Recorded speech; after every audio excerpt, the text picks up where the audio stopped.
6월 4일 정치부회 시작합니다. 이정수 법무부 검찰국장이 요직인 서울중앙지검장에 발탁됐습니다. 박범계 장관의 고등학교 후배로 법무부 내에서 핵심 참모 역할을 맡아왔죠. 김학의 전 차관 사건 관련해 재판에 넘겨진 이성윤 서울중앙지검장은 서울고검장으로 승진했습니다. 법무부가 조금 전 검찰 고위 간부들에 대한 인사를 발표한 건데요. 윤석열 전 총장 사퇴 이후에 검찰을 이끌었던 조남관 대검 차장은 법무연수원장으로 이동하게 됐습니다. 한직으로 밀려났던 한동훈 검사장은 사법연수원 부원장으로 가게 되는데 김호수 검찰총장이 일선 복귀를 요구했지만 박범계 장관이 거부한 걸로 알려졌습니다.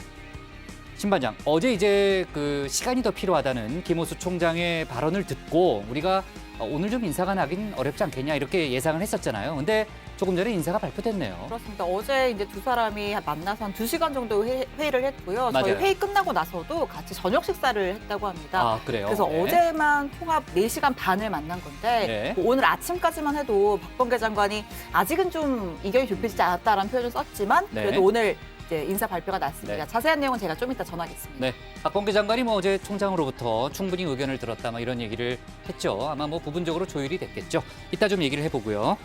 조 반장, 성추행 피해를 당한 부사관의 안타까운 죽음과 관련해서요. 결국 공군 참모총장이 물러났네요. 네, 그렇습니다. 이성윤 공군 참모총장은 오늘 오후에 무거운 책임을 통감한다면서 사의를 밝혔습니다. 어제 최고 상급자까지 예의 없이 조사를 하던 문재인 대통령은 즉각 사의를 수용했는데요. 청와대 측은 사표 수리 절차를 최대한 신속히 진행하겠다 이렇게 밝혔습니다. 네, 신 반장 나가라는 얘기를 안 했는데 신 반장 나가요. 천천히 나가요. 자, 오늘 군 검찰에 압수수색이 진행되는 등 수사도 속도를 내고 있죠. 은폐된 진상이 있다면은 그야말로 철저하게 밝혀내야 되겠습니다. 오늘 정치부 회의는요. 먼저 신 반장 발제를 들어보면서 검찰 인사 속보부터 짚어보고요. 여야 대선 주자 관련한 얘기를 이어서 다루겠습니다. 민주당에서 다시 경선 연기 주장이 나오고 있다는 거죠? 네, 그렇습니다. 이따가 좀 얘기 좀 해줘요. 그리고 국민의힘 당대표 선거 관련 속보도 알아봅니다. 그럼 먼저 신혜원 반장의 발제부터 시작하겠습니다.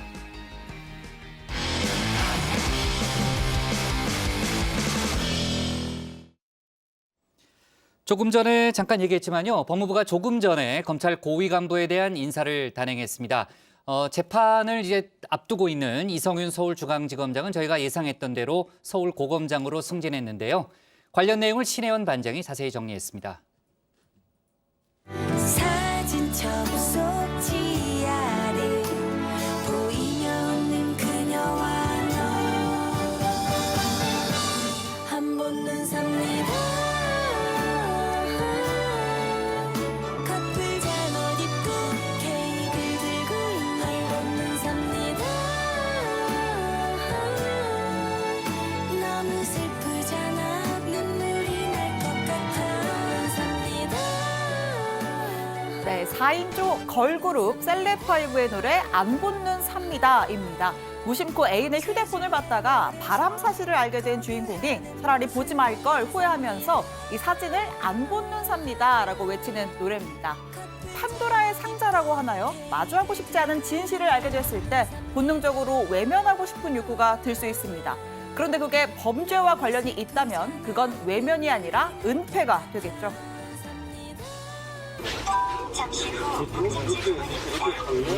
여기 내리시면 돼요? 왜 이거 그러세요? 저한테 왜 이거 그러세요? 그게 다 찍혀 이거. 너 뭐야? 다 찍혀 이거. 너 뭐야? 우리 집 택시 기사예요, 택시 기사. 신고할게. 뭐가 잡았어요? 다 찍혔습니다. 경찰서로 갑시다. 술에 취해 기억이 나지 않는다라고 했던 이용구 전 법무부 차관. 택시 블랙박스 영상엔 욕설을 하고 목을 조르는 장면은 물론이고 얼굴까지 그대로 찍혔습니다. 운전 중 폭행 시에 적용되는 특가법을 피하기 위해 기사에겐 멈춘 뒤에 멱살을 잡혔다고 해라 거짓 진술도 요구했습니다. 뒤에서 기사님이 와서 문 열고 깨우는 과정에서 멱살을 잡혔다 그러면 안 돼요, 일체에. 그래서 내가 이 사람 큰일 날 사람인데 왜 거짓말을 시키라고 그래? 내가 여기서 끝이 아니었죠. 합의금 1,000만 원을 준 뒤엔 영상을 지워달라고 요구합니다. 돈을 주고 증거인멸을 교사했다는 혐의가 적용될 수 있는 대목인데요. 대한민국 법무차관이 벌인 일도 해외 토픽감이지만 이어진 경찰의 대응은 말 그대로 세상에 저런 일이 수준입니다. 경찰 진상조사단에 따르면 사건을 담당한 서초경찰서 수사관 A씨는 사건 발생 엿새 뒤 해당 블랙박스 영상을 직접 보게 됩니다. 당연히 상부에 보고하는 게 정상적인 업무 수순일 텐데 택시사는 수사관 A씨가 이렇게 반응했다고 주장하고 있습니다. 차량이 멈춰 있군요. 못 본 걸로 하겠습니다. 자, 경찰 입장에선 당시 유력한 공수처장 후보자로 거론되던 이 전 차관의 영상이 판도라의 상자였던 걸까요?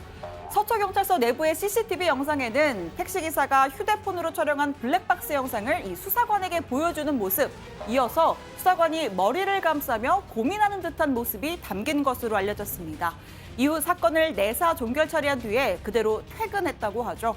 다만 CCTV의 음성은 녹화되지 않았는데요. 수사관 A씨는 내가 못 봤다고 한 게 아니라 택시기사가 못 본 것으로 해달라고 부탁했다라고 주장을 하고 있습니다. 현재 수사관 A씨와 그 윗선인 서초경찰서 형사팀장과 형사과장, 특수 직무유기 혐의로 입건돼 수사를 받고 있습니다. 다만 관련 보고를 전혀 받지 못했다라고 진술한 표종 책임자, 당시 서초경찰서장은 두 차례 참고인 조사만 받고 입건되지 않았습니다. 이런 조직적이고 구체적인 조작과 은폐 정황에도 불구하고 6개월이 넘도록 법무부 차관 자리에 계속 이영구를 앉혀놓았던 그 뒷배는 누구이겠습니까? 문재인 대통령은 국민에게 정중하게 사과해야 마땅합니다. 만약 말단 경찰관 선에서 적당히 열버무리고 꼬리 자르기를 한다면 특검과 국정조사를 실시할 수밖에 없게 될 것임을 경고합니다. 네, 정치권 후폭풍도 거세 보입니다. 지금부터는 검찰 인사 이야기입니다. 어제 검사장급 이상 검찰 고위 간부 인사 등을 놓고 이 박범계 법무부 장관과 김호수 검찰총장이 만났습니다. 상견례 자리를 빼면 공식 업무 관련한 첫 만남이었는데 분위기가 꽤나 심각했던 모양입니다. 면담 2시간 뒤 두 사람이 고검 밖으로 모습을 드러냈습니다. 장관님 긴 시간 말씀 나누셨는데 오늘 다 인사안 조율 끝나셨을까요? 뭐 제가 드릴 말씀은 없고요. 아주 충분히 자세하게 들었습니다. 이성윤 지검장 거치도 논의하셨나요? 인사 발표는 어떻게 될까요? 2시간 동안 나름대로 열심히 의견을 드리고 설명도 했지만 저로서는 시간이 더 많이 필요한 것 같습니다. 의견 충돌도 있었나요? 하여튼 시간이 저에게는 더 많이 필요합니다.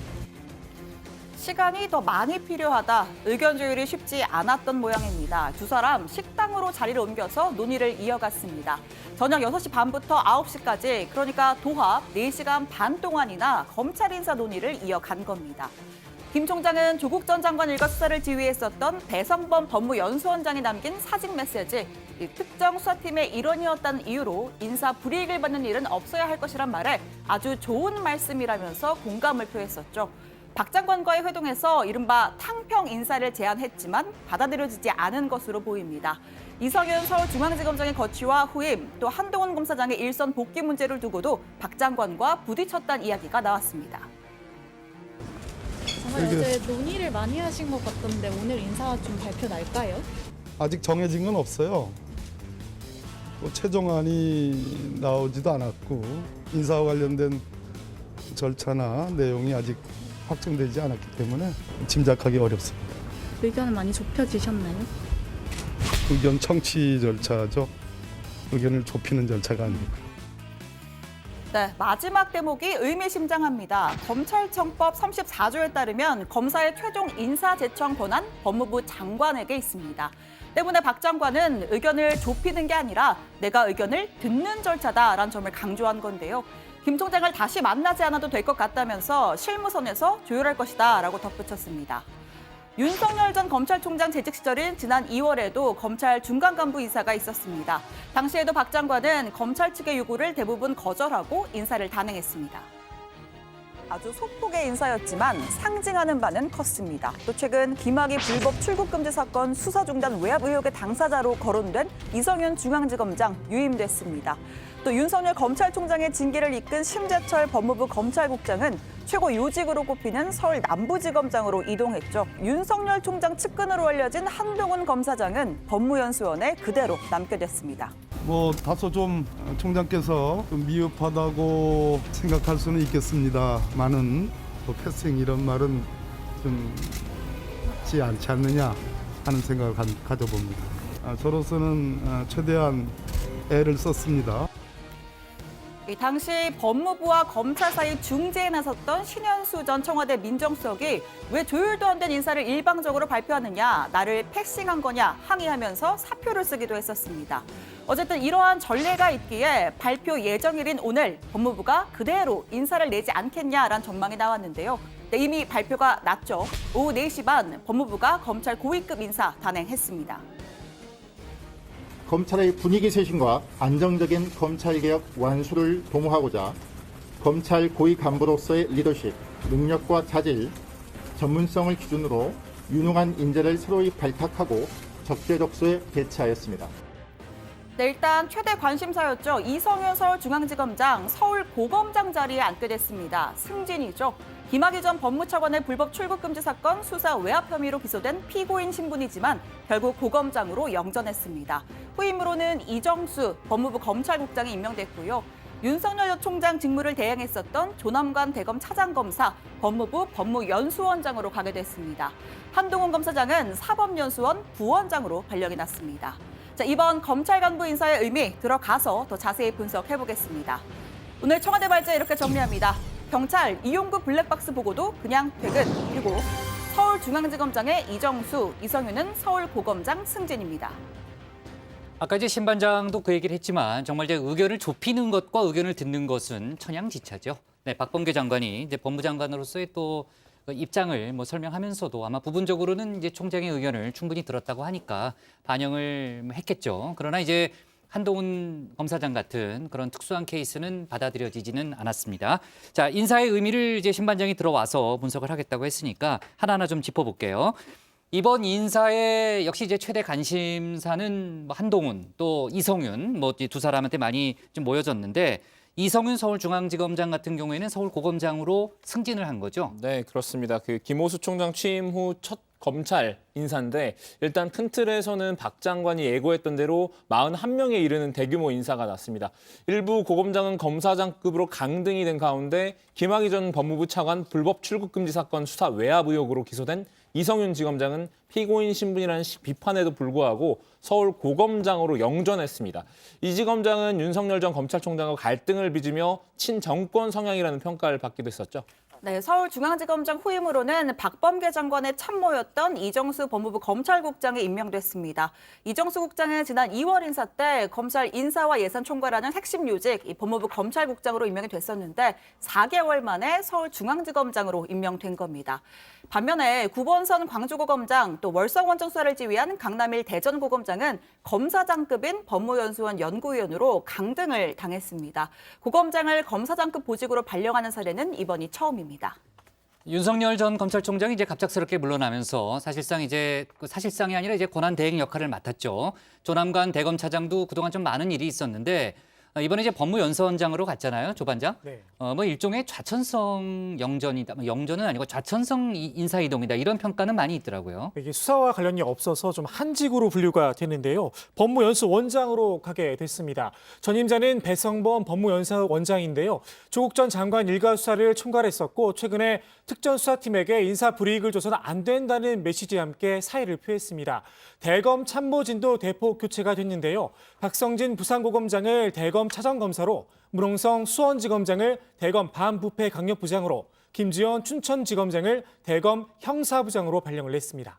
네, 소위 윤석열 사단의 핵심 인물인 한동훈 검사장은 사법연수원 부원장으로 이동하게 됐습니다. 대검 반부패 강력부장 일대 조국 전 법무부 장관의 가족 비리 의혹 사건을 수사를 했고 이후에 검언 유착 의혹에 연루되면서 법무연수원 연구위원으로 좌천이 됐었는데요. 어제 김호수 총장이 박범계 장관에게 일선 복귀를 요청했지만 박 장관이 거부한 것으로 알려졌습니다. 오늘 출근길에는 박범계 장관의 이야기와 또 법무부 인사 브리핑 내용 한번 들어보시겠습니다. 이지검장님 좀 고검장 승진은 좀 유력하다고 봐야 할까요? 인사 내용에 대해서는 미안합니다. 한동훈 검사장 복귀 좀 거절하셨다 이런 얘기가 있던데. 박범계 법무부 장관은 신임 검찰총장의 인사 의견을 충분히 수렴하여 최대한 반영하고자 노력하였습니다. 검찰총장 의견 청취 절차를 공식화, 실질화하기 위해 검찰총장을 직접 만나 구체적인 인사 의견을 충분히 듣고 그 의견이 실질적으로 반영되도록 하였습니다. 네, 오늘 어디 그 언론 보도를 보니까 지금 이제 윤석열 전 검찰총장이 이제 정치에 뛰어들 가능성이 매우 높잖아요. 그렇기 때문에 윤석열 전 총장의 검찰 내 측근들을 뭐 요직에 앉히는 데에는 상당히 이제 거부감을 갖고 있다. 뭐 이런 얘기가 좀 있더라고요. 그런 보도가 좀 나왔습니다. 자, 그리고 그 이성윤 서울중앙지검장이 서울고검장으로 이제 승진을 했잖아요. 서울고검장이 누구였냐면 이제 조상철 고검장이었고 오늘 퇴임식을 가졌습니다. 그 검사장급들 중에서는 가장 먼저 사퇴 의사를 밝혔던 인물인데 어떤 메시지를 내놨어요? 인사의 형평성 못지않게 전문성이 중요하다라고 했는데요. 담당 검사의 전문성이 떨어진다면 사건 당사자들 입장에선 재난이라면서 전체 조직 차원에서 검찰의 전문 역량을 강화 발전시킬 수 있는 그런 시스템이 필요하다라고 했고요. 또 검찰권 행사는 적정해야 한다면서 경미한 사건에 대해서 함부로 강제 수사를 하지 않아야 한다 당부했습니다.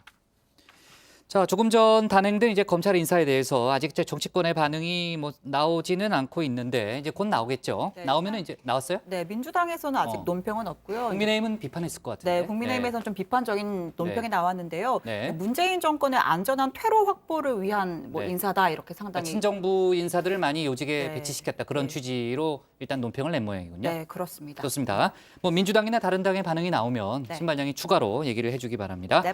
오늘 청와대 발제 이렇게 정리하겠습니다. 서울중앙지검장의 이정수, 이성윤은 서울고검장 승진으로 제목을 잡겠습니다. 다음은 유정아 반장의 발제를 들어보겠습니다.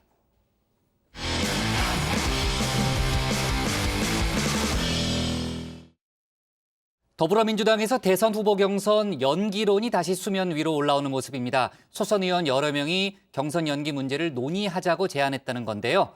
당내 1위 주자인 이재명 경기지사는 경선 연기 반대 입장이 확고한 상태죠. 그리고 이 지사는 국민의힘 의원들과 기본소득을 놓고 오늘 거친 설전을 벌였는데요. 이 소식까지 유정아 반장이 정리를 해보겠습니다. 네, 작은 나비의 날갯짓이 태평양 너머의 캘리포니아의 태풍을 만든다. 나비 효과의 뜻이죠. 사소한 변화가 큰 결과값으로 나타날 때 쓰는 말입니다. 다음 주 월요일부터 여정의 시간이 4시 반으로 옮기는데요. 사소한 시간대의 변화 같지만 각 반장들의 출입처 구분도 사라지고요. 또 이 반장이라는 타이틀도 바뀝니다. 저도 이 여당 반장으로서의 발제는 오늘이 마지막인데요. 이 여정회 7년, 정치부회의 7년 만에 가장 큰 변화입니다. 국장과 반장들도 왠지 더 멋져 보이는 더 큰 결과값 보일 수 있도록 최선을 다하겠습니다. 다음 주 월요일 7일부터요. 매일 오후 4시 반에서 6시까지입니다. 반장들이 회의 준비를 더 철저하게 좀 해와야 되고요. 아무튼 기대가 큽니다. 네, 아주 정말 재밌을 것 같아요. 네. 자, 앞서도 얘기했지만 다음 주 월요일 정치부회의가 4시 반으로 시간대를 옮기고 다시 한번 변신을 합니다. 아주 기대가 큽니다. 이런 좋은 소식은 자꾸, 중요한 소식은 자꾸 반복해야 돼요.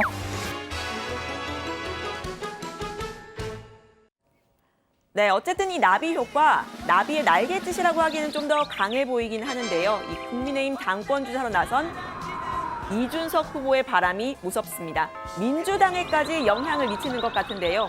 부러움을 넘어서 이런 표현을 한 사람도 있었습니다. 부러워하는 측면도 있고 새로운 쇄신의 바람, 그리고 또 긴장하는 우리가 모습도 분명히 있고요. 저런 이준석 같은 저런 어린, 아니 좀 나이 젊은 후보에게도 그 보수적이었던 그런 세력들이 대표까지 만들어주려고 하는 것은 강한 의지를 보면서 우리가 섬찟할 때가 있습니다. 네, 섬뜩하다. 민주당에서도 변화와 역동의 에너지를 보여줘야 한다. 이런 위기감이 드러난 단어로 보이죠. 국민의힘 전당대회 흥행만큼이나 민주당 대선 후보 경선도 흥행을 해야 한다. 이런 목소리가 나옵니다. 이 흥행을 위해서 등장한 카드, 대선 경선 연기론인데요. 이준석 후보의 날갯짓이 옆 동네인 민주당의 태풍의 씨앗을 불러왔다고 할까요? 한동안 잠잠했었는데 초선 의원들이 다시 경선 연기론을 제기했습니다. 초선들 사이에서 이것을 대선 경선 연기를 논의해야 한다라는 제안이 나온 건 사실이고 네, 그렇습니다. 몇 분한테서 나왔습니까? 뭐 그거 다 얘기할 수 없는데 한 4-5명한테 네다섯 명한테. 받았습니다. 네, 민주당 권리당원들도 오늘 기자회견을 열고 경선 연기를 촉구를 했는데요. 우리 더불어민주당 권리당원들은 경선 흥행과 자강을 위해 경선 일정 연기를 촉구하는 바이다. 60일이라는 시간 동안 무수히 많은 변수가 발생할 텐데 민주당 대선 후보가 먼저 검증을 받는 일정을 고수할 필요는 없다. 네, 대선 경선 연기 주장 당내 주류인 친문에서 먼저 제기를 했죠. 이광재, 김두관, 박용진 의원 그리고 최문순 지사까지 후발 주자들도 대부분 연기에 동의를 하고 있습니다. 연기론의 이유 첫 번째는 국민의힘 후보 선출 시기와 맞춰야 한다는 겁니다. 현재 규정상으로 민주당은 9월에 그리고 국민의힘보다 2달 먼저 대선 후보를 뽑게 되는데요. 먼저 후보가 정해지면 이 공격이 집중이 되겠죠. 특히 야권에서는 윤석열 전 총장을 비롯한 주요 대선 주자들이 모두 당 밖에 있는데 지난 재보선 때 야권이 단일화 컨벤션 효과를 톡톡히 누렸던 것도 참고한 듯합니다.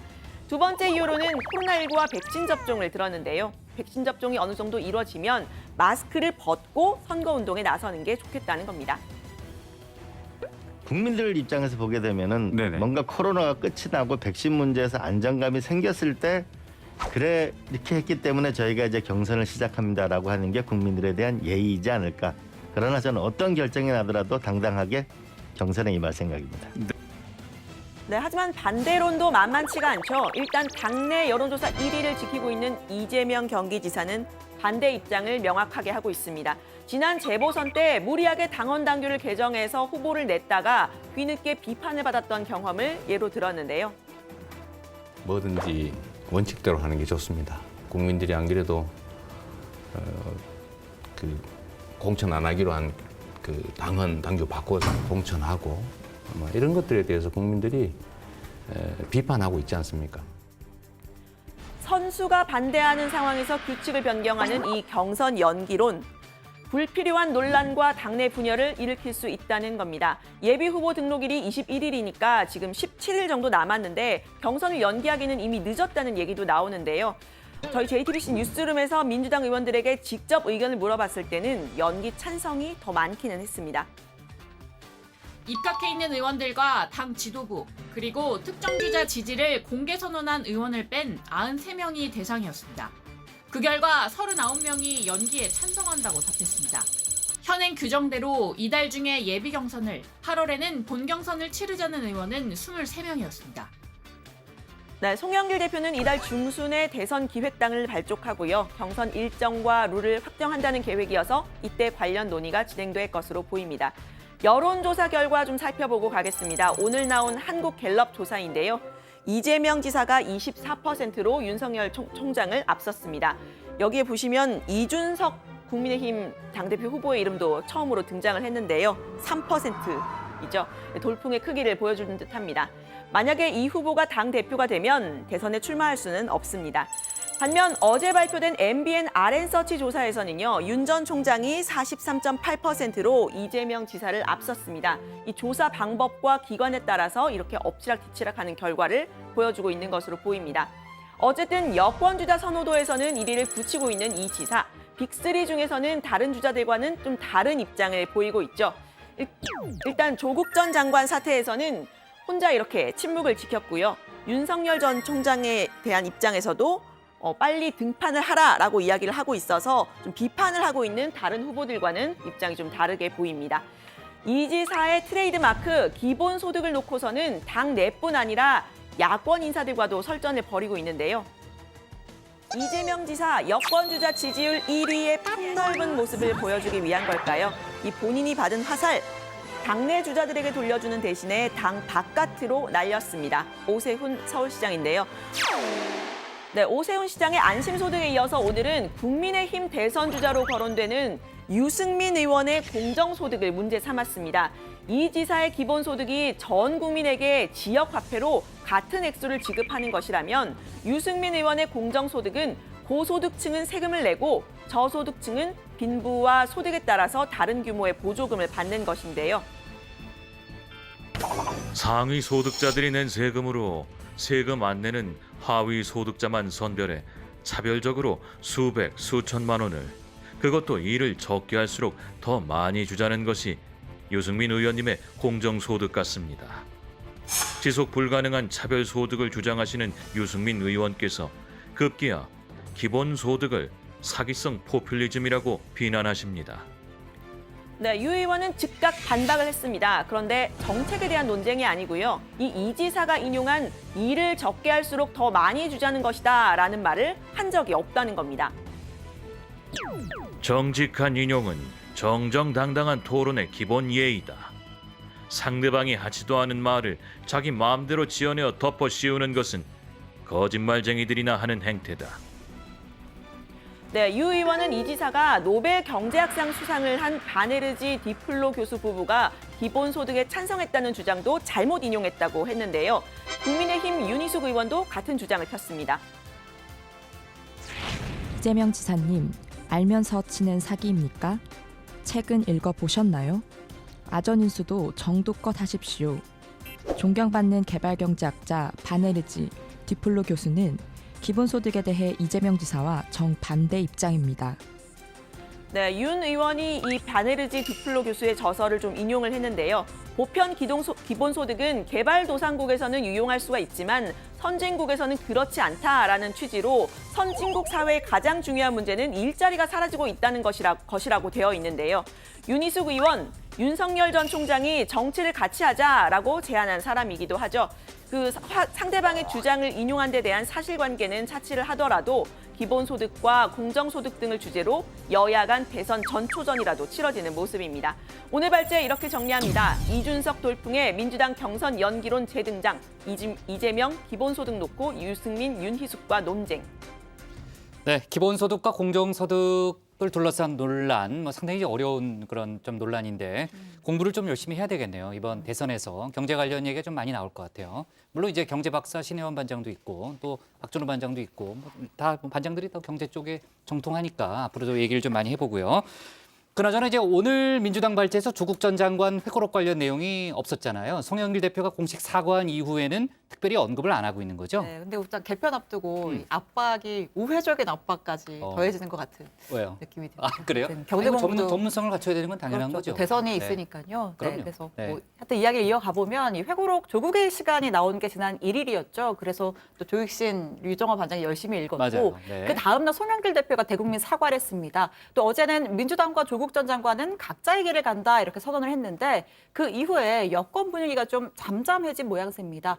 침묵을 지키겠다라고 선언한 이재명 지사를 포함해서 확전을 자제하는 분위기인데요. 아무래도 차기 대선 앞두고 있어서 그런 거겠죠.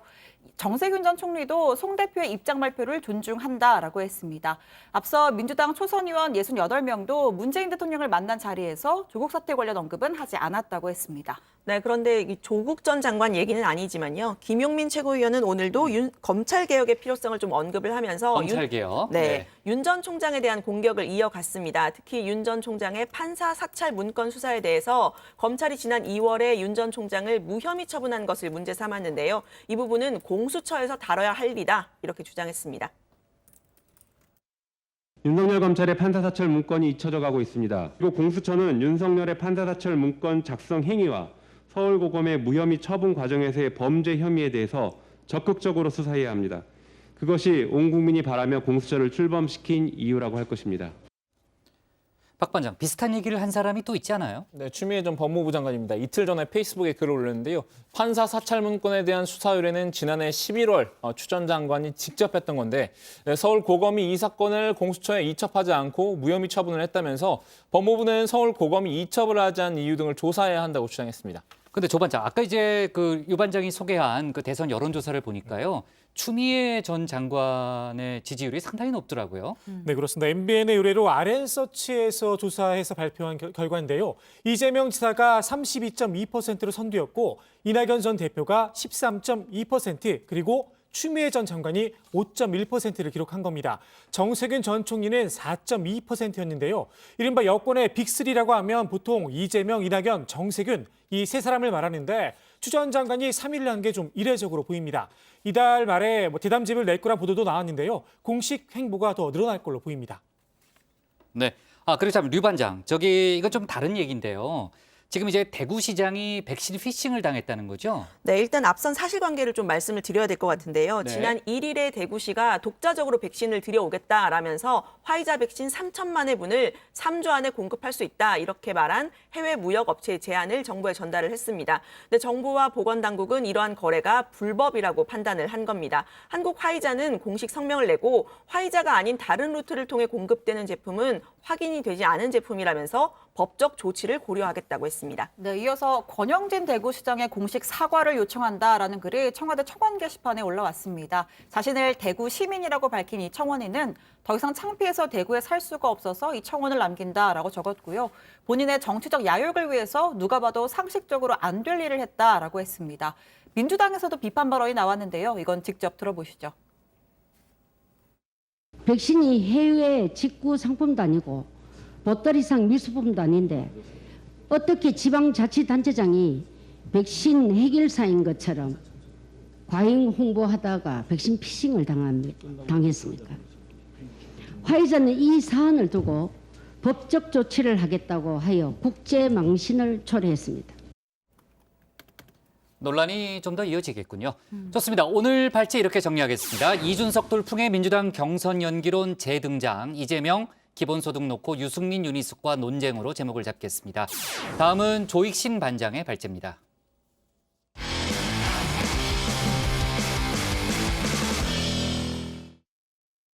민주당이 윤석열 전 검찰총장을 향해서 파상 공세에 나선 상태입니다. 조국의 시간이 가고 윤석열의 시간이 왔다, 이런 얘기까지 나오는 상황인데요. 관련 내용을 조익신 반장이 정리했습니다.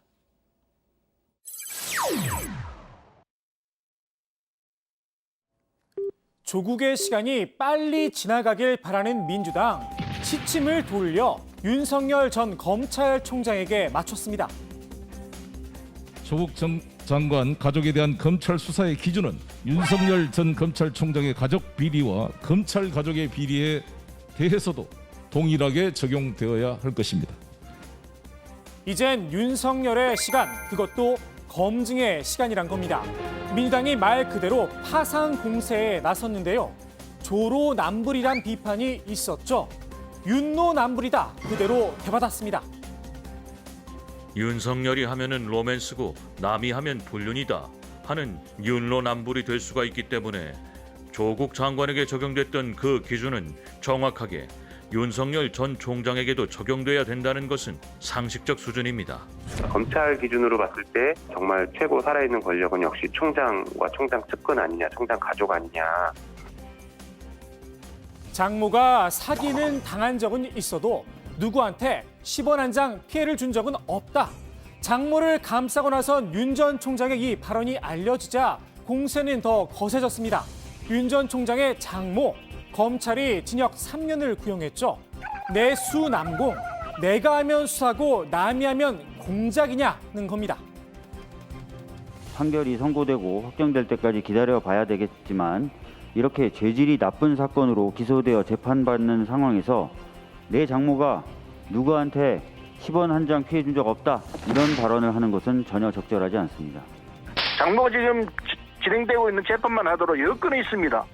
그런데 여기서 만일에 유죄로 나오면 뭔 소리를 하려고 그러는지, 그런 얘기를 하는지 참 이해할 수가 없어요. 정세균 전 총리는 정치를 시작하고 첫 발언이 검찰 수사 부정이냐 나를 세웠는데요. 윤 전 총장 측도 안 되겠다 싶었는지 방어에 나섰습니다. 사건의 구체적 내용도 알지 못하면서 비방을 퍼붓는 사회의 일부 세력에 대해선 오해의 소치라고 선회할 수 있지만 법과 증거에 의한 재판의 원칙을 잘 아는 법조인 출신 정치인들마저 도를 넘는 언행이 반복되고 있다. 그런데 이 도를 넘었다는 비판, 당장 국민의힘에서도 고개를 갸웃한 반응이 나왔습니다.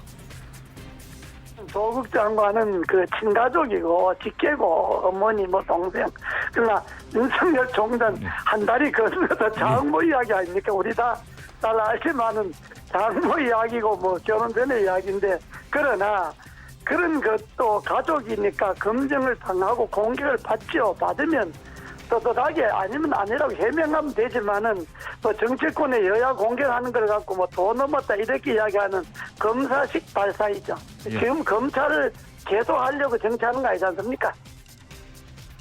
민주당의 비판이 좀스럽긴 하지만 이 정도 공격을 가지고 도를 넘었다고 한다면 정치를 하지 말아야 한다는 겁니다. 결국 윤 전 총장이 측근을 통해 직접 해명에 나섰습니다. 문제가 된 장원 10원 한 장 발언, 장모의 유무죄를 말한 게 아니다 선을 그었는데요.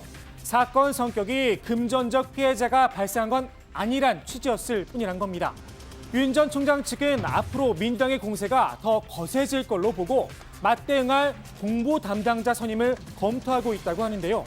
여권의 10원 한 장 비판, 아프긴 아팠나 봅니다.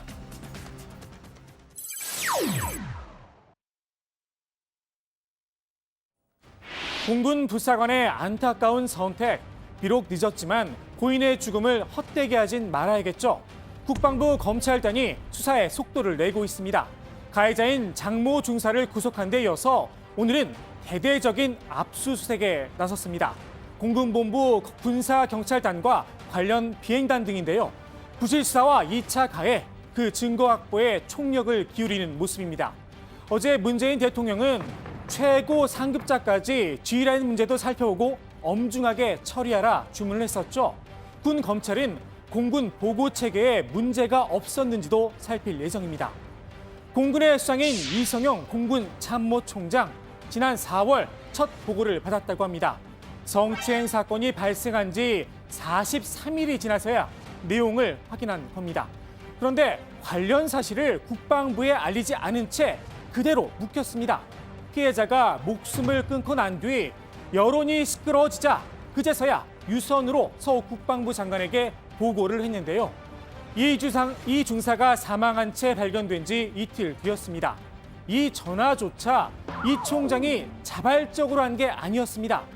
국방부에서 온라인 폭로글을 보고 무슨 일이냐 먼저 사실관계 확인을 요청하자 부랴부랴 전화를 건 겁니다.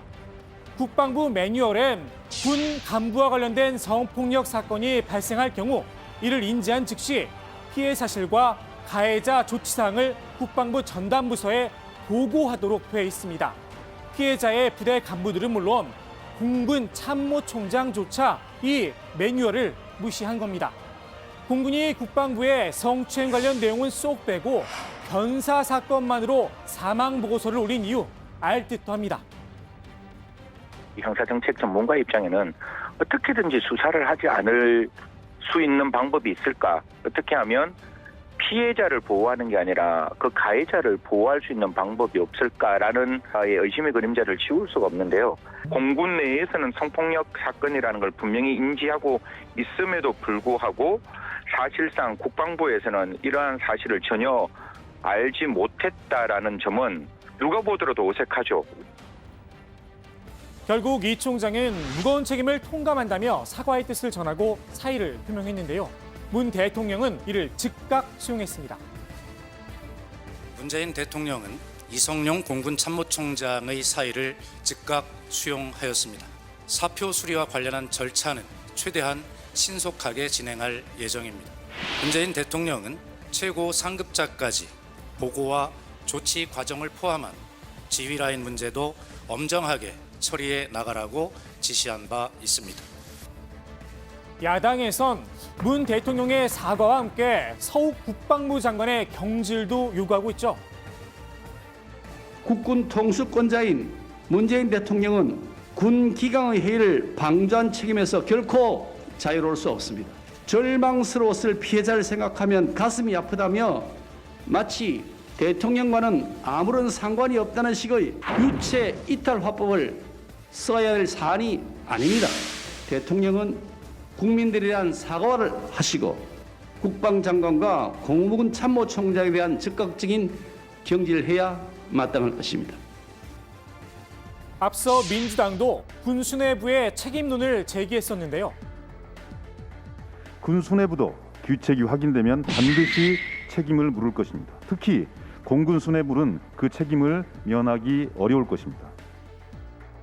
책임의 마지노선 이미 그어놓은 게 아닌가 싶기도 합니다. 금방 장관님하고 통화를 했습니다만 아주 유가족들이 장관님에 대한 신뢰가 높은 것 같습니다. 군에서 명예를 걸고 잘 처리해 줬으면 좋겠다. 이런 의지를 표명해서 공군이 아닌 국방부 감찰단에서 맡게 된 것을 매우 고맙게 생각했습니다. 민주당은 재발 방지 대책으로도 무게추를 옮겨가는 모습인데요. 지휘관의 입장에서 본인이 통솔하는 부대에서 사건 사고가 많이 발생하는 것을 탐탁지 않게 생각할 수 있습니다.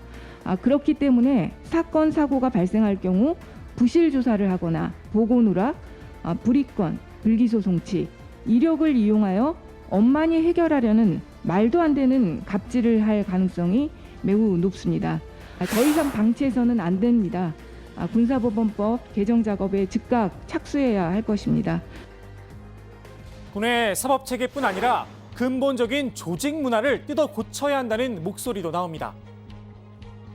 제가 이번에 이제 서거지 사령관에 일하셨던 분하고 이제 통화를 해봤는데 이런 일이 벌어지면 오히려 여군들을 교육을 한답니다. 그래요? 여군들을 보면서 몸 관리 잘하라는 교육을 한다는 거죠. 그러니까 이게 뭐 단순히 이 가해자 한 명을 악마화해서 될 일이 아니라 사실은 여군을 둘러싸고 있는 어떤 문제들, 그다음에 군대 문화, 그 폐쇄적이고 남성적인 조직 문화에서 이 문제가 기인한 것이고 제도를 고치는 것보다 문화를 바꾸는 게 훨씬 어려운 일이죠.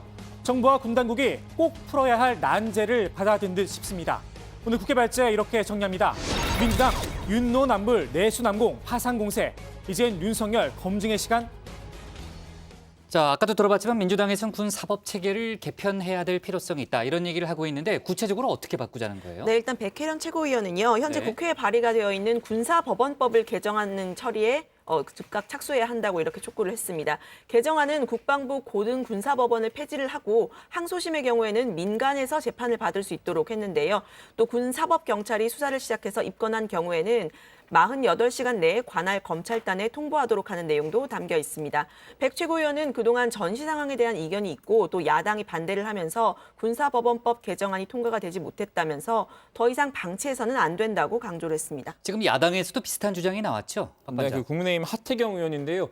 정부는 2심에 해당하는 군사재판을 민간법원에 넘기고 변호사 자격이 없는 일반 장교가 재판에 관여하는 심판관 제도를 삭제하는 군사법원법 일부 개정 법률안을 제출했지만 계류 상태라면서 신속히 이 문제를 논의하되 더 강력한 방안이 필요하다 이렇게 촉구했습니다.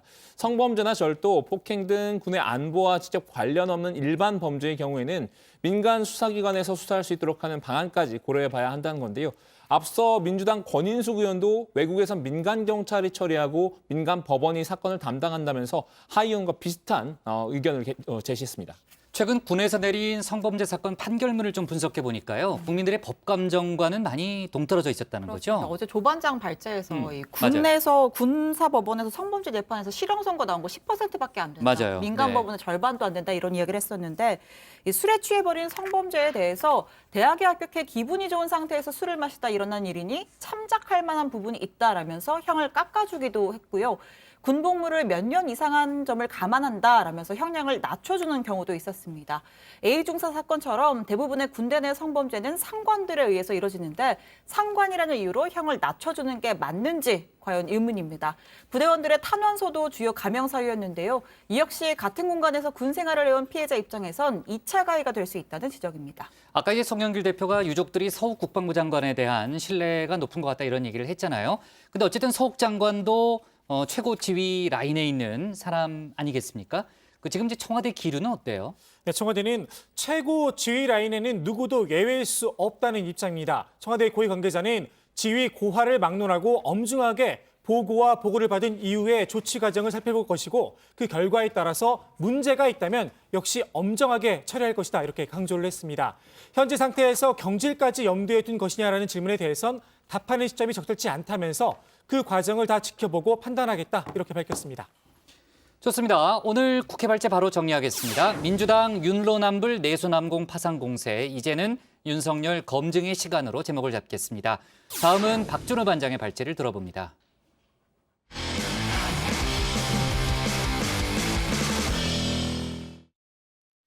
국민의힘 당대표 경선에서 이준석 후보의 상승세가 이어지고 있습니다. 여론조사에서 다른 후보들을 큰 격차로 따돌리고 있는 건데요. 뒤를 쫓고 있는 나경원, 주호영 후보와의 신경전도 거세지고 있습니다. 관련 내용을 박준호 반장이 정리했습니다.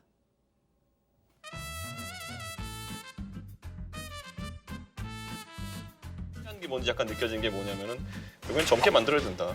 생각이든 아니면 인재풀이든지 간에. 네네네. 그래서 이번에 당대표 돼가지고 제가 박종진 비서실장 거느리고 임명장 보낼 겁니다. 택배로 보낼 겁니다. 과거 영상이나 게시물 등에 달린 댓글 중에 성지순례 왔다는 글 종종 보셨을 텐데요. 종교적인 의미는 아니고요. 분명 시간이 꽤 지난 영상인데도 내용이 지금 상황과 딱 들어맞는 경우가 있습니다. 마치 미래를 미리 꿰뚫어보고 만든 것처럼 말이죠. 그런 온라인 게시물을 다시 시청할 때 성지순례 왔다 이런 표현을 쓰곤 합니다. 저는 오늘 성지순례 좀 해봤습니다. 이준석 국민의힘 당대표 후보의 3년 전 영상인데요. 저 때부터 이미 당대표가 돼서 보수를 젊게 만들겠다는 사명을 갖고 있었다고 하는데요. 이 말이 지금에 와서야 점차 실현될 가능성이 커지고 있습니다. 어제 오후에 나온 국민의힘 당대표 적합도, 후보 적합도 여론조사 결과를 잠시 보면요. 전체 응답자의 46.7%가 이 후보를 꼽았습니다. 2위인 나경원 후보는 16.8%를 얻었는데요. 거의 30%포인트 차이가 나는 겁니다. 중진 후보들 4명의 지지율을 모두 합해도 이 후보에 밀리는 결과인데요. 국민의힘 지지층을 상대로 한 조사에선 1, 2위 후보 간 격차가 더 벌어졌습니다. 이 후보가 57.7%, 나 후보가 20.7%로 나타났는데 보수의 심장인 TK 지역도 마찬가지입니다. 이 후보가 나 후보에 비해서 2배 이상 높은 지지율을 보였습니다. 어제 후보들은 대구에서 합동 연설을 했는데요. 쫓는 중진들은 마음이 급할 수밖에 없을 겁니다. 대구 표심을 잡기 위해 너도 나도 박근혜 마케팅에 나섰습니다. 이명박 대통령, 박근혜 대통령 사면에 관한 문제는 이 문재인 정부가 치졸하고 참으로 치사합니다. 사면할 수 있는 요건이 갖춰지면 대통령이 결심을 하는 겁니다. 우리나라가 이만큼 잘 살게 된 것은 새마을 운동 덕분입니다. 이제 우리는 제2의 새마을 운동을 해야 됩니다. 제2의 새마을 운동의 중심은 바로 청년에 있습니다. 여기에 나경원 후보는 한술 더 떴죠. 비장의 무기를 준비했는데요. 박정희 공항을 꺼내들었습니다. 오늘 아침 구미 박정희 대통령 생가에 헌화했습니다. 박정희 대통령님의 통찰력 있는 해안과 그리고 결단력 있는 리더십이 그리워지는 때입니다. 전 존 F 케네디 공항을 보면서 늘 생각했던 것이 있습니다. 여러분, 우리 국회의원 여러분들이 동의해 주시면 박정희 공항으로 이름 붙여서 한번 신속하게 추진하고 싶은데 어떨까요? 반면 쫓기는 이준석 후보는 느긋한가 봅니다. 이 후보는 거침없이 소신 발언을 했습니다. 전직 대통령 박근혜 씨의 탄핵은 정당했다 목소리를 높였는데요.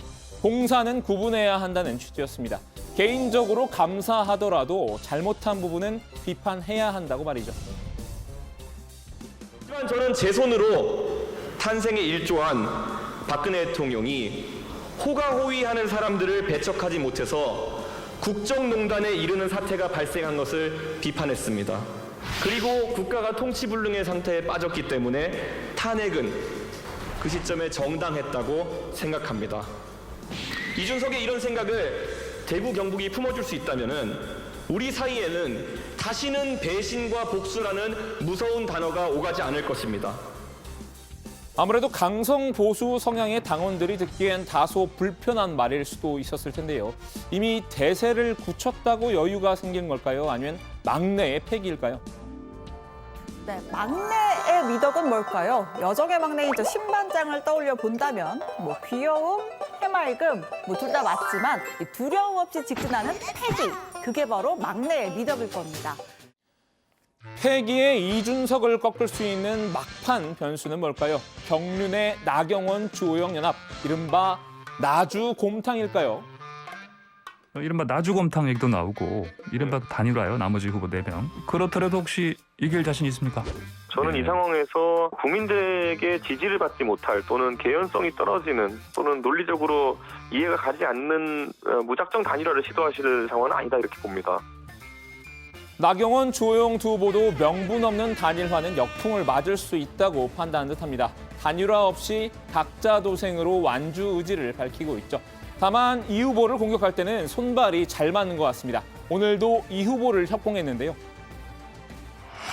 김종인 위원장이 이번에 우리 당대표 선거 시작할 때 초선 뭐 이런 이야기를 하셨고 그다음에 이준석 후보는 김종인 위원장 모시고 오겠다 이렇게 이야기를 했단 말이에요. 그래서 결국은 우리가 김종인 위원장 상황 정치를 보게 되는 거 아닌가 이런 생각을 해봅니다. 상황 정치, 김종인 전 비대위원장과 유승민 전 의원이 이 후보의 막후에서 영향력을 행사하고 있다는 의미인데요. 개파 공격의 연장선이라고 볼 수 있겠죠. 이 후보가 당대표가 되면 야권 통합에 걸림돌이 될 것이라는 지적도 빼놓지 않았습니다. 안철수 국민의당 대표와 관계가 껄끄럽기 때문이란 건데요. 주호영 후보도 같은 맥락에서 이 후보를 비판했습니다. 이준석 후보 같은 경우는 국민의당 안철수 후보와 여러 차례 불화를 겪었습니다. 이준석 후보도 말은 합당한다고 하면서 합당을 어렵게 하는 기분 나쁜 말들을 마구잡이로 쏟아내는 것은 아주 잘못된 거다. 만약에 합당이 무산된다면 그 책임의 대부분을 이준석 후보가 부담해야 되는 것 아닌가. 두 후보 모두 이 후보가 여론조사에서 강세를 보이는데 대해서도 크게 의미를 두지는 않았는데요. 이전까지가 바람의 시간이었다면 이제는 냉정의 시간이라면서 말이죠. 두 후보로서는 아무래도 이준석 대세론이란 말을 부인하고 싶을 텐데요. 2, 3위 후보들이 총공세에 나섰지만 국민의힘 내에선 이적이라는 말이 나왔습니다. 이준석의 적은 이준석이다란 이 말인데요. 그 이 후보가 말실수나 과거 발언이 문제가 되지 않는 한 대세론이 유지될 것이란 그런 의미입니다. 다른 후보들도 개파 공격이나 통합 공격이 생각보다 잘 먹히지 않는다고 본 것 같습니다. 다른 공격 루트를 찾고 있는 건데요. 나경원 후보는 토론회에서 이 후보의 과거 발언을 문제 삼기도 했었죠. 바른미래당에서 징계받은 것도 안철수 지금 대표에 대해서 매우 심한 말씀을 하셨다가 그 부분에 대해서도 그런 말 한 적이 없다라고 말씀을 하셨다가 나중에 녹취 파일이 나오면서 그 부분이 질문과 전혀 관계없는 말씀하고 제가 있는데 여기서 그 욕설을 옮길 수는 없지 않습니까? 제주도권 토론이고요. 제가 안철수 대표에 대해서 했던 발언은 사석에서의 발언이었고 안철수 대표가 그렇게 하면은 비읍시읒 되는 거지라는 발언을 했습니다. 이 후보도 이제부터는 자신과의 싸움이라는 점을 인식하고 있는데요. 겸손한 자세로 이 말한 고언을 새겨들은 듯합니다. 이런 상황에서 역전 가능성이 어디서 있는 겁니까? 당원 투표도 조직표가 통하지 않으면? 이준석이 좀 대형 실수를 해야죠.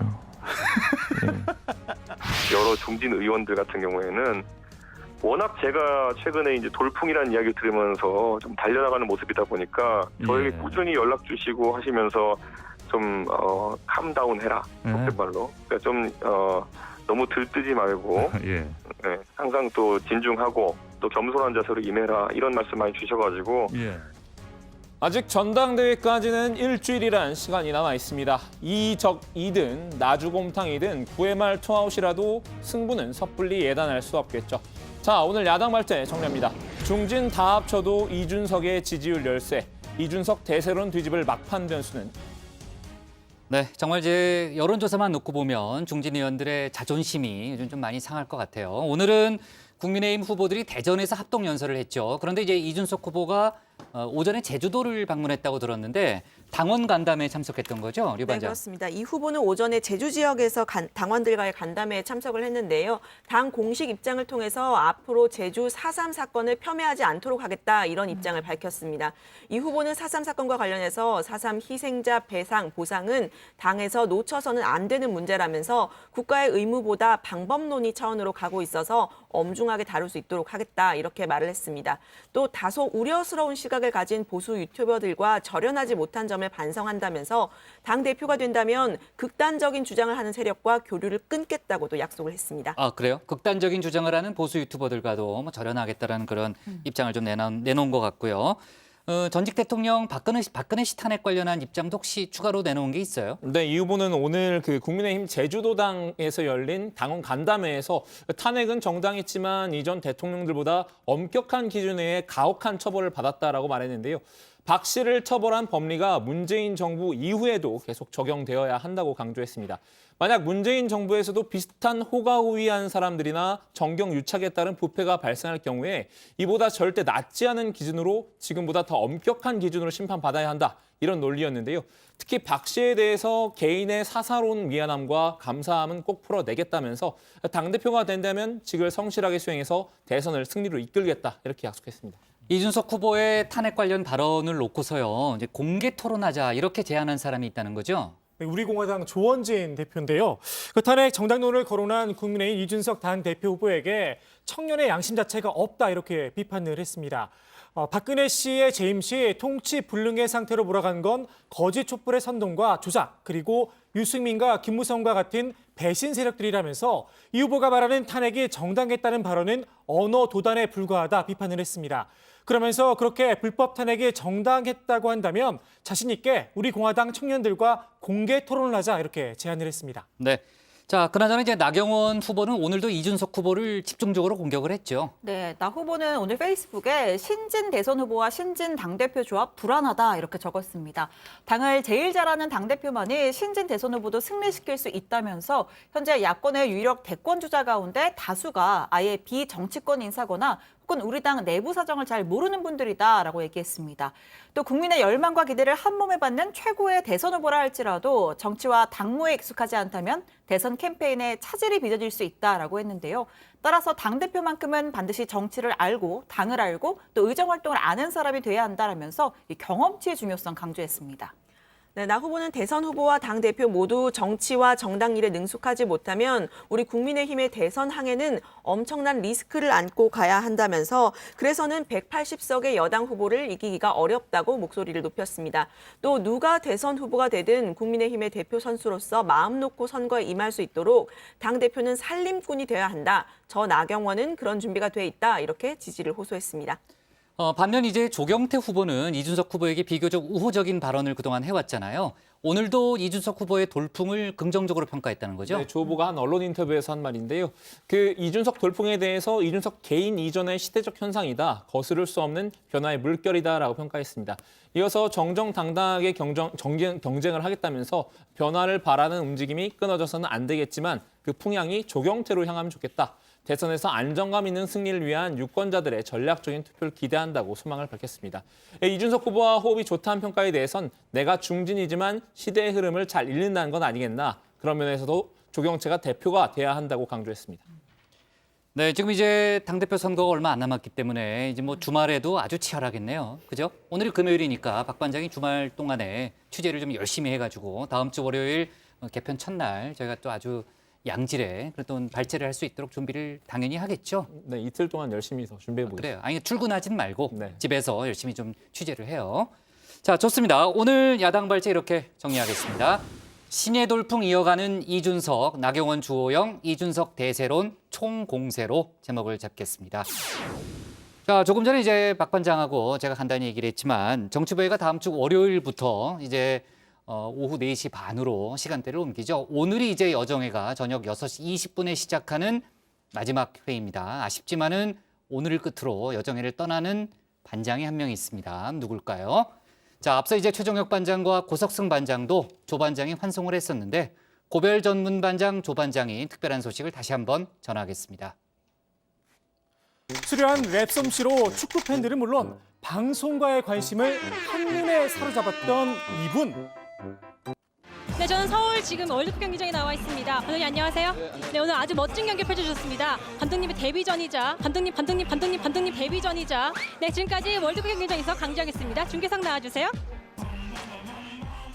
혼자만의 독특한 비트, 여기에 예상치 못한 박자 쪼개기까지 이런 대어를 놓칠 순 없었겠죠. 시간을 달리는 그녀에게 정치부회의가 입질에 들어갔습니다. 스타가 되고 싶으면 연락해. 스타가 연락해. 처음 주어진 미션, 40초 안에 핵심 발제를 끝내라. 활기통 모터 엔진 입털기를 자랑했던 MC 지영에겐 한마디로 누워서 떡 먹기였습니다. 오늘부터 40초 뉴스는 강정 아나운서가 전해드립니다. 안녕하세요. 40초 뉴스를 진행하게 된 아나운서 강지영입니다. 이때까지만 해도 본인이 여정의 살아있는 화석이 될 줄은 아마 꿈에도 몰랐겠죠? 명찰이 잘 어울리네요. 아, 감사합니다. 5년 만에 명찰을 달게 되니까 감개무량해서 말도 막 더듬고 있네요. 아니 5년이나 됐어요? 네. 제가 4년 2개월이 있었는데 제가 선임인 것 같습니다. 이거 정치부회의는 강재영 반장이 끌어왔네요. 아닙니다. 네. 네, 많이 보시겠습니다. 좋아요. 네. 듣고 있어요? 네, 정신 차리세요. 고 반장 어디 갔어요? 나가라고 했습니다. 그래요? 펍이에요. 펍. PUB, 펍입니다. 네. 항상 저기 있네. 저기 오네. 조일신 반장을 공격하는 등 정말 맹활약을 펼치고 있습니다.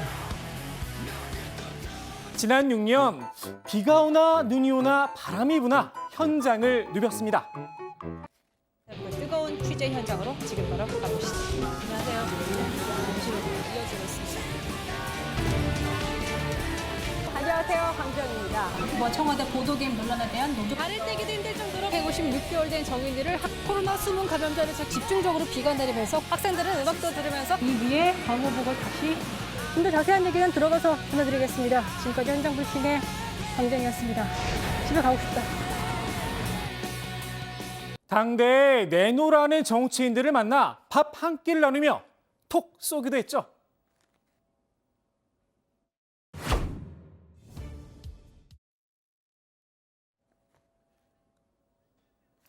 안경 하나를 바꿨을 뿐인데 여신으로 떠오르기도 했습니다. 복국장도 비정상회담 하나로 끝난 예능 출연, 비정상회담 받고 아는 형님까지 섭렵한 건 안 비밀입니다. 그래. 지금 당장 경찰차 출동시켜! 그런데 말입니다. 이 안경, 과연 알이 있었을까요? 그 알이 알고 싶다. 조금 뒤에 그 궁금증 풀어드리겠습니다. 여정회를 6년간 이끌었던 강지연 반장, 터줏대감 자리는 복국장에게 물려주고 새로운 보금자리를 찾아 떠나게 됐는데요. JTBC가 야심차게 준비 중인 새 프로그램 썰전 라이브로 자리를 옮깁니다. 대투다박, 박 터지는 시청률을 진심으로 기원해 봅니다. 진짜 해요. 잠깐만. 자, 가자.